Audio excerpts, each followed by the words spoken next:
Pagi Saklar, selamat pagi semuanya. Hari ini Saklar kita memasuki hari yang ke-97. Dan di hari yang ke-97 ini, pembacaan Alkitab kita terambil dari kitab 1 Raja-Raja, pasal yang ke-4 sampai dengan pasal yang ke-6. Dan inilah dia Bible Summary untuk kitab 1 Raja-Raja, pasal yang ke-4 sampai dengan pasal yang ke-6.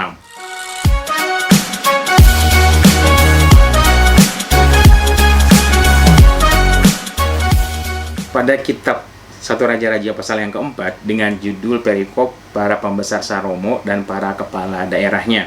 Jadi di sini diceritakan, maka Salomo ini menjadi raja atas seluruh orang Israel. Dan dia ini memiliki para pemimpin-pemimpin yang membantunya dia. Jadi mungkin zaman sekarang bisa dibilang kabinetnya lah.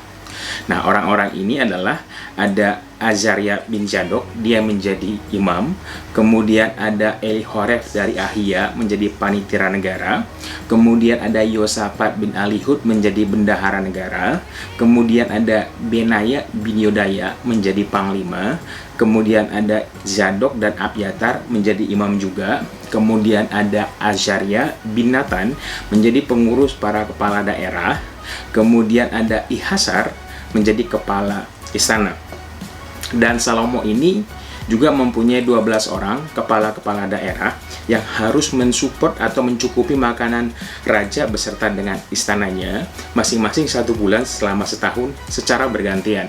Kepala-kepala daerah ini adalah ada Ben-Hur di pegunungan Efraim, ada Ben-Deker di Makas, ada Ben-Heret di Arubot, kemudian Ben-Abinadab di Bukit Dor, kemudian Baana bin Alihud di Taanak, kemudian Ben-Geber di Ramot Gilead, kemudian ada Abinadab bin Ido di Mahanaim, terus Ahimas di Naftali, kemudian Baana bin Husa di Asher, kemudian Yosafat bin Fanuah di Isakar, kemudian Simei bin Ela di Benyamin, kemudian ada Geber bin Uri di tanah Gilead. Kemudian masih di pasal 4 dengan judul perikop kebesaran Salomo.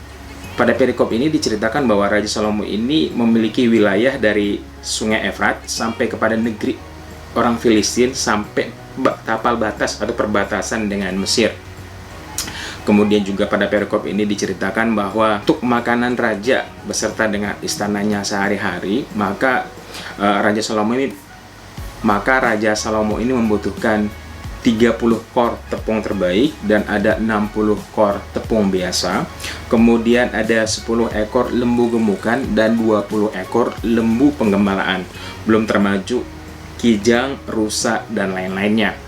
Dan Raja Salomo ini juga memiliki 40.000 kandang kuda dan 12.000 orang berkuda.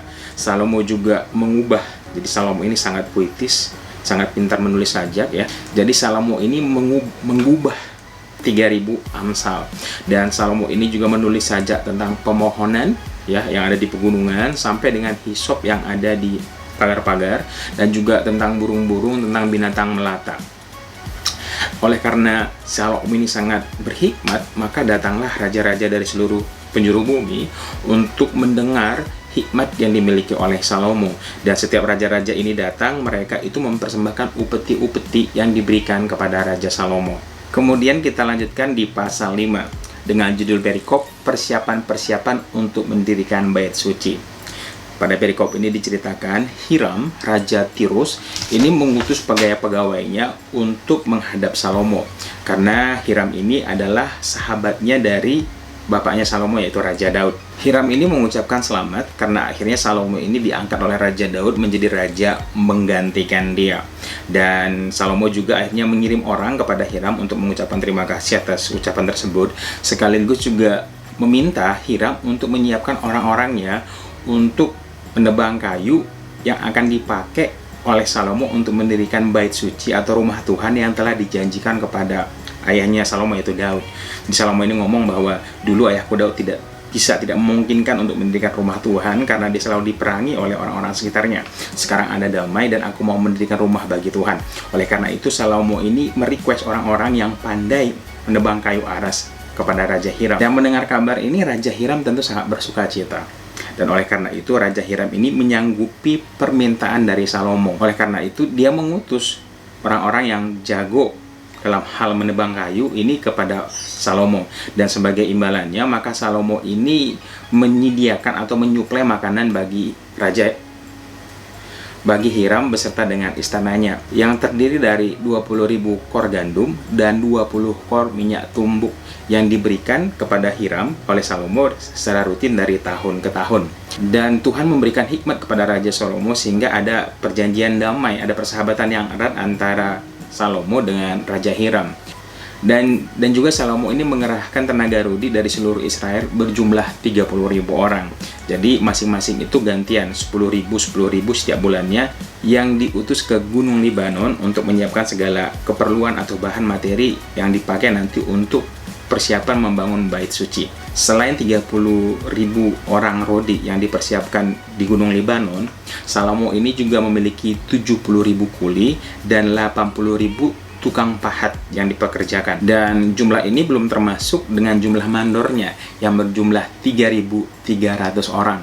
Maka tukang-tukangnya Salomo dan tukang-tukangnya Hiram bersama dengan orang-orang Gebal ini memahat dan menyiapkan kayu dan keperluan lainnya untuk membangun rumah Tuhan. Kemudian kita lanjutkan ke pasal 6 dengan judul perikop Salomo mendirikan bait suci. Jadi diceritakan pada tahun ke-480 setelah orang Israel keluar dari Mesir, dan tahun keempat sesudah Raja Salomo diangkat menjadi raja atas Israel, tepatnya pada bulan Ziu atau pada bulan kedua, akhirnya Salomo ini mulai mendirikan rumah Tuhan.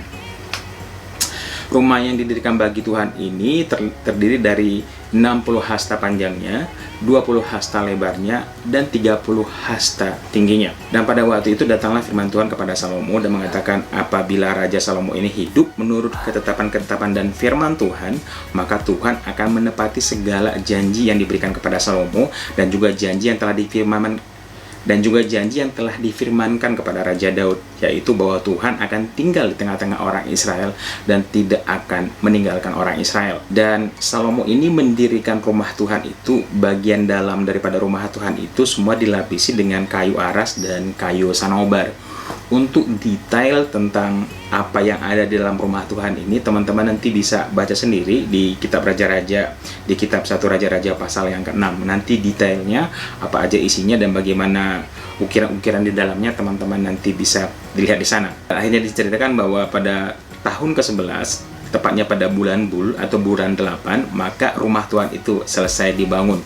Jadi 7 tahun lamanya Salomo dan orang-orang Israel mendirikan rumah Tuhan. So, itulah dia Bible Summary untuk kitab 1 Raja-Raja pasal 4 sampai dengan pasal yang ke-6.